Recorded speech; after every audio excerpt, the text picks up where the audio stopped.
تخيلوا عملة معدنية تخلي الطفل يكح فترة طويلة. دكتور محمد صلاح شبيب المصححاتي، وكنت بكشف على حالة بتقول لي أنا لفيت ورحت وجيت ورحت لفلان ورحت لفلان والكحة رايحة جاية، واخد الحقن واخد مضاد حيوي واخد جلسات بخار وكل ده، والطفل مش بيتحسن ويرجع يتحسن ويرجع. ألف ب عملت له أشعة على صدره. تخيلوا لقيت إيه؟ عملة معدنية لازقة في البلعوم بتاع الطفل هنا، وهي دي اللي عاملة الكحة.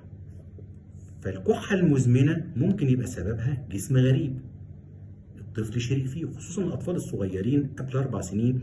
أي حاجة بيحطها بيكتشف العالم بالتذوق، فبالتالي ممكن يحط أي حاجة في بقه، والأم لو مش واخدة بالها، لو مش مركزة، لو ماسكة الموبايل، فالطفل إيه؟ وطبعا ده ساتر ربنا، لأنه كان نزل على مجرى الجهاز التنفسي كان ممكن يعمل اختناق شديد للطفل في ساعتها.